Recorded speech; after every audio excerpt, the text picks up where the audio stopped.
Today, we're going to look at 3 places you can't go and people who went there anyways. But in fairness, one of these stories is actually more like a thing you can't do and person who did it anyway. But we believed it was still close enough that it could be included. But before we get into those stories, if you're a fan of the strange, dark, and mysterious delivered in story format, then you've come to the right place because that's all we do, and we upload once a week. So if that's of interest to you, please eat an orange in front of the like button and make a whole scene about how amazing this fruit tastes, and then offer the like button your other orange you have with you. Except don't tell them it's not really an orange, it's the fruit from a strychnine tree. Also, please subscribe to our channel and turn on all notifications so you don't miss any of our weekly uploads. Okay, let's get into today's stories.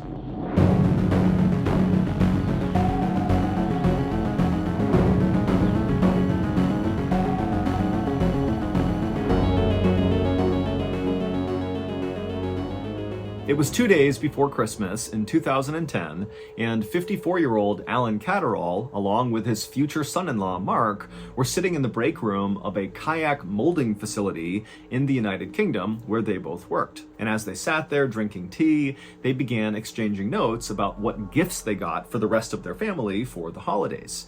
And as they spoke, they both were very careful to keep their voices very quiet in fear that someone might overhear them, because Alan's wife and daughter also worked at this kayak company. Alan had worked for this company for 10 years, and even though it was backbreaking work a lot of the time, he loved it because it meant he got to spend all this time with his family basically 24/7. It was only 7 a.m., which meant Mark and Alan had just started their shifts, but they were already taking this break to talk about Christmas because they were so excited about it. But they finally said, okay, we do need to go to work, and so they put their cups in the sink, and then Alan made his way down to the factory floor, and his future son-in-law Mark made his way up to the control room.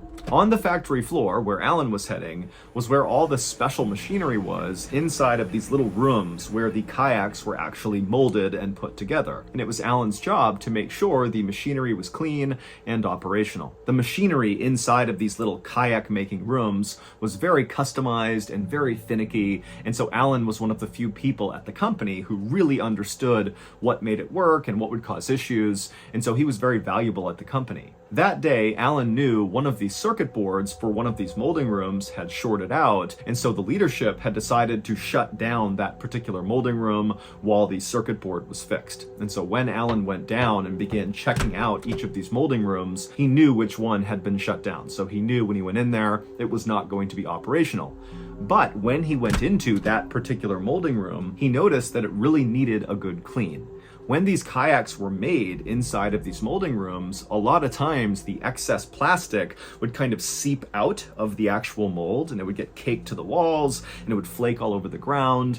And so periodically, Alan would clean these rooms, and he figured right now, with this one shut down, he might as well clean it. And so Alan grabbed a crowbar, and he headed into this shut down molding room, and he got to work chipping all this plastic off the walls and making a big pile on the ground to sweep out and throw away. But as Alan chipped away at all the plastic, the doors leading into this molding room shut. And so suddenly Alan was cast into total darkness because his only light before that had been coming through these doors. But that was the least of Alan's worries. He knew that if these doors were shutting, these doors were automatic, that meant that the circuit board had to have been fixed, and they didn't know he was in here. And so now this molding room must be operational, which meant he only had minutes to get out of this room. And so Alan ran to the door, and with his crowbar, he began trying to pry the doors open, but he couldn't. These are mechanically sealed doors.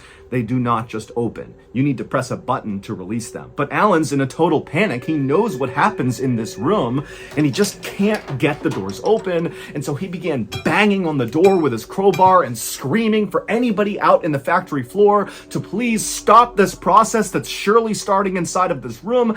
Open these doors, get me out of here. But it was so loud out on the factory floor, nobody heard him. And so before long, Alan must have looked around and saw the walls inside of this tight, cramped space beginning to glow red. because this molding room was actually just an oven. It reached almost 600 degrees Fahrenheit in about 10 minutes. And so Alan is watching as this oven is restarting and he's sealed inside of it.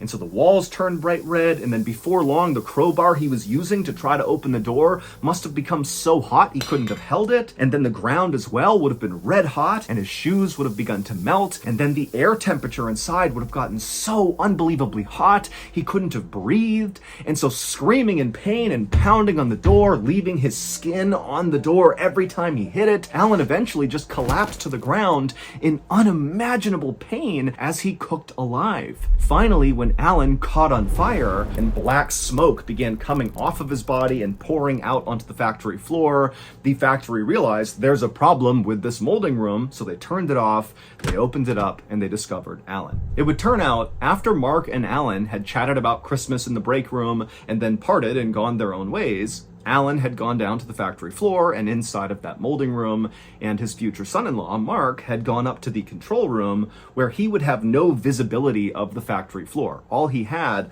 was this big switchboard full of lights and switches and gauges that controlled all of the molding rooms. And not long after he got up there and was looking at the control panel, he saw a blinking light come on. And it was for the molding room that Alan was working inside of. And that blinking light meant someone had fixed the circuit board, and so that molding room now had power. And so reflexively, Mark just turned it on. And when he did that, the molding room began its restart process, which included sealing its doors and turning on the oven. And inside of that molding room, there were no safety escapes. In fact, there was really no safety precautions at all with regards to these ovens. And so as soon as Mark flipped that switch, he had killed his future father-in-law. 5 years later, the Kayak Molding Company was convicted of corporate manslaughter and fined £200,000. Also, the man who actually designed these molding rooms with no safety precautions in mind, no emergency exits, nothing, he was fined £25,000 and sentenced to jail for 9 months.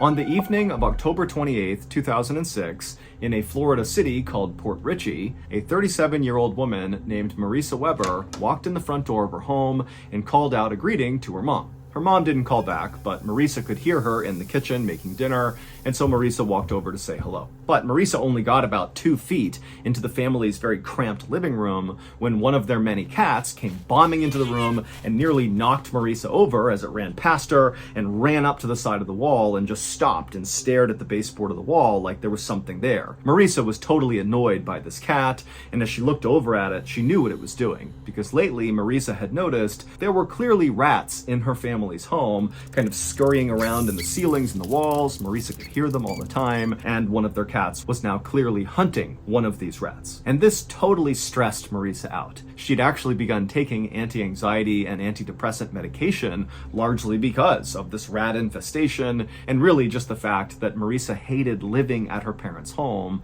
but she didn't really have the means to go out and live in her own place, which she knew would solve the problem, and so she was just kind of stuck here. And so Marisa turned away from the cat and likely the rat behind the wall, and she made her way through the tight little living room into the kitchen, and she gave her mom a quick hug, and she saw her dad was also in the room as well, and he said hello to her. And then Marisa's mom offered her some food, but Marisa said, you know what, I'm not hungry, thank you, I'm just tired, I'm gonna go to bed. And so Marisa again gave her mom a hug, she said goodnight to her dad, and then she turned, walked up the stairs, and made her way to her bedroom. She went inside and shut the door. The next morning, Marisa's parents got up and they began making breakfast and getting ready for the day, but Marisa did not come downstairs, and so the parents assumed she must have left early for her job. Marisa was a secretary at a waste disposal company. And so the parents just had their breakfast and they too went out for their jobs. And then in the evening, when the parents were back home, Marisa did not come home at the time she normally would after work. But the parents were not actually that concerned right then, because they figured, okay, well maybe she left early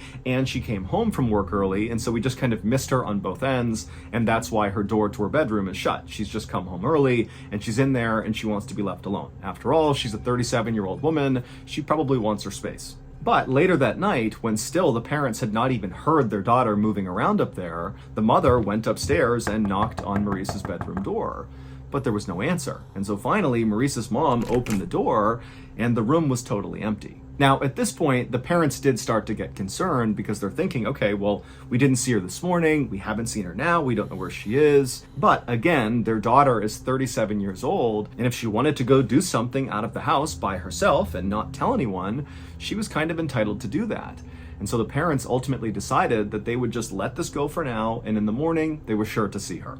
But the next morning, the parents still had not heard from Marisa, she had not come home, and now they were officially starting to panic. In particular, the mother was worried that Marisa might have been kidnapped or something going to or coming back from work, because Marisa was only 5'3" tall and maybe 100 pounds, so she was really small. And so Marisa's mom called her other daughter, Gina, in a total panic, saying, your sister, she's missing, we don't know where she is, she might have gotten kidnapped, come over and help us figure out what's going on. And so Gina came over to the house, and when she came inside, she told her parents, let's stay calm here. Marisa, she's 37, I'm sure she's fine. Let's search the house and see if there's some note or something from Marisa explaining where she is and what she's doing. And so the family searched the whole house, starting with Marisa's room, but they couldn't find anything that gave them any clues about what happened to Marisa. But they did eventually find Marisa's purse that was still in her room, and when they opened it up, they saw her wallet was still inside. And so that sent up a huge red flag for the family. They're thinking, why would Marisa go anywhere for an extended period of time without her wallet? That made no sense. And so at this point, the family did call the police and they reported Marisa missing. But the police got nowhere on the case. And so on November 9th, so 12 days after Marisa had said goodnight to her parents, gone up to her room, and then vanished, the family was at a total loss for what to do. But Gina, Marisa's sister, had begun to think to herself, hey, it's possible that Marisa, who was not doing well mentally, she was very unhappy, she was totally stressed out about this rat infestation, which really highlighted the fact that she was stuck at home with her parents at 37 years old. Gina's thinking that it was totally possible that Marisa had just abruptly run away, or worse, maybe she had harmed herself. And so on November 9th, Gina decided she would take one more pass through the family home and just see if she could find any little indication that would give away what was going through Marisa's mind before she vanished. And where Gina started was in Marisa's room. And so Gina, she went upstairs, down the hall, she opened up her sister's bedroom, and she walked inside, and you gotta picture this space. It was totally cluttered, almost like a hoarder's space. There were piles of clothes that were taller than a human person. This room is totally packed with stuff. But Gina, she took her time kind of walking through the room, looking everywhere, kind of sifting through all the piles of junk and clothes and everything in the room, and she couldn't find anything. But then at some point, her attention was drawn to her sister's bookshelf, and she looked over at it, and she thought she saw something odd right in the middle of the shelf. Now, Gina had a flashlight with her, and even though the light was on in the room, she still lifted up the flashlight and turned it on and shined it at this thing in the middle of the bookcase. And when she saw it, she screamed. Based on Gina's discovery, here is what happened to Marisa Weber on October 28th, 2006, the night she disappeared. That night, Marisa had come home, she saw her mom and dad in the kitchen, she was offered food, she turned it down and said, I'm tired, I'm going to bed. She went upstairs, she went into her room, closed the door, and sat down on her bed. Then Marisa grabbed a pill bottle next to her bed, which contained morphine and codeine, which are two very powerful painkillers. They're opiates, so highly addictive. She popped a few of those, and then she rolled a marijuana joint and smoked that, and then she grabbed the TV remote and sat back on her bed, getting ready to zone out. But when she tried to turn on the TV, which was sitting on this bureau on the other side of the room, it didn't turn on. And right away, Marisa knew that the TV likely had become unplugged. This was something that happened periodically. The room was so packed with stuff that sometimes when Marisa was just navigating through her room, the stuff would bump into the bureau, and that would in turn jostle loose the plug from the TV. But the TV was actually not plugged in right behind where this bureau was. The TV was sitting on the bureau, but the plug ran down and kind of to the side of the bureau behind this huge bookcase that was pressed right up against the bureau. But this bookcase was so loaded down with books and things that Marisa had collected over the years that not only could you not really reach through the bookcase to the wall, but it was too heavy. You couldn't move the bookcase. And so the only way to access this plug from the TV was to climb on top of the bureau where the TV was and kind of reach back and grab the plug behind the bookcase and plug it back in. And so Marissa, who was likely beginning to feel the effects of all the drugs she had taken, climbed on top of this bureau and she reached back behind this 6-foot-tall bookcase and she began trying to grab the plug, but it was just out of reach. And so she leaned farther and farther and farther until she finally grabbed the plug. But when she managed to plug it back into the wall, she slipped forward and fell headfirst into this tiny space behind the bookshelf and the wall, and she got pinned upside down. Now, we don't know why Marissa didn't begin calling out for help. Perhaps she was so under the influence of these drugs that she couldn't really process the situation and didn't know what she should do. Or maybe she was embarrassed about the fact that she had somehow gotten trapped upside down behind her bookcase. But either way, she didn't call out for help right away. And unfortunately, what happens when a human body is trapped upside down long enough is all the blood rushes to the upper part of your body. It causes your eyes eventually to pop out of your head. It feels like your head's going to explode. But the real problem is all that blood pools around your lungs and restricts your lungs and makes it really hard to breathe.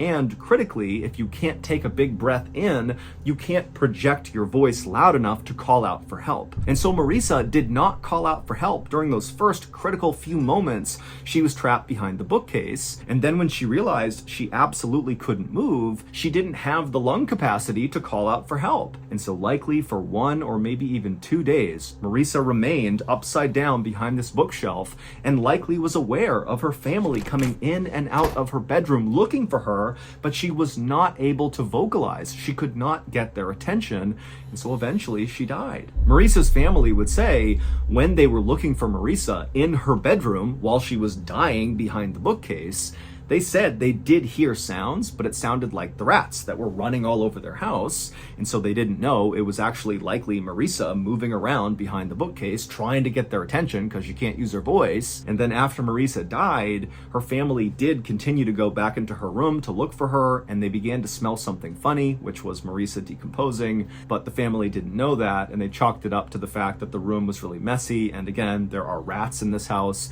I mean, this was not a clean space. And so they kind of thought, okay, the smell can't be anything serious. It wasn't until November 9th when Marissa's sister, Gina, was back in Marissa's bedroom and she looked over at the bookcase and she saw something strange. What she saw was her sister's foot right behind the bookcase. Gina couldn't really process it, so she got her flashlight out, she shined it on the foot, and when she scanned from the foot down, she realized it was her sister.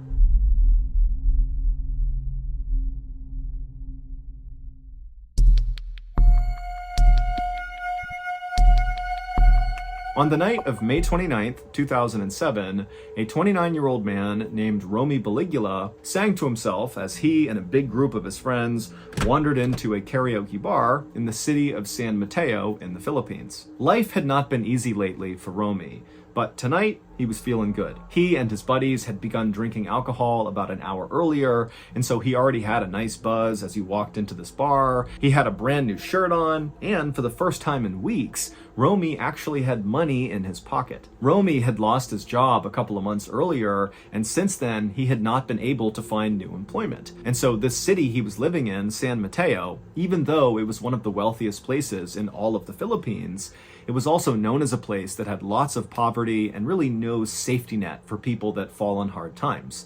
And so if you lose your job, like Romy had, you could find yourself out on the streets really quickly looking for scrap metal to sell and dumpster diving just to find your next meal. And that's exactly what Romy had been doing for the better part of the last 2 months. He had been living out on the streets. But just a day earlier, he had discovered this stash of very valuable scrap metal, and he had sold it that day for a nice profit. And with that money, he had bought a nice big dinner, a brand new shirt, and tonight he had bought a night out. And the best kind of night out for Romy was going to a karaoke bar, because Romy loved to sing, and his friends did too, but Romy sang basically all the time. Whether he was full-time employed, making lots of money, enjoying life, or if he was in a dumpster looking for food to eat, Romy would be singing. Now, Romy was not the best singer, certainly not compared to some of his friends who were excellent singers, But he felt like the more he sang, the better he got. And he was kind of proud that he felt like he was progressing and becoming a better and better singer. And Romy's favorite songs to sing were these big ballads. He just loved to close his eyes and let the words of the story kind of take him away. It really was his escape. It was like no matter how bad his life got, he could always sing and that would make him feel better. Once Romy and his friends went inside the karaoke bar, they made their way across the very crowded space to the far side of the bar. They found 2 unoccupied tables, they pushed them together, they all sat down, and then they ordered a round of beers. And then after the beers came, the friends all did a toast to their wonderful night out they were having, and then one by one, each of Romy's friends began getting up and making their way over to the karaoke machine and began going through all the music and deciding which songs they were going to sing that night. One of Romy's friends chose an American country song. Another one of his friends chose a pop song from the 1980s about unrequited love. But regardless of the songs that any of Romy's friends chose, when they began getting up there and singing their song, it was like the karaoke bar came alive. People in the Philippines love karaoke. It's really a part of the culture. In fact, many people in the Philippines have a karaoke machine of their own in their house. And so what that means is in karaoke bars like the one Romy was at, the crowd is both really appreciative of good singers who go up there and do karaoke really well, and everyone will get up and cheer and dance along. And then also, if there are bad karaoke singers, the crowd is just as quick to begin jeering and booing at them and getting them to stop. And Romy knew that when he went up on stage that night, he was taking a bit of a risk, because when he went up and identified the song that he was going to sing, he knew it was a questionable choice. But he was confident in his abilities. He had been singing and practicing. He really felt like he was ready to nail this really challenging song, and the crowd was going to love him for it. As Romy sat at the table watching one of his friends perform a fast-paced song about a race car, the bar's bouncer, a 43-year-old man named Robalito Ortega, came over to Romy's table with a big grin on his face. Robalito didn't recognize Romy or his friends. They were new at this bar, and so Robalito wanted to introduce himself and get to know these people. One, because Robalito was a big karaoke enthusiast, just like everybody else was. And two, Robalito felt like it was easier to keep the peace in this bar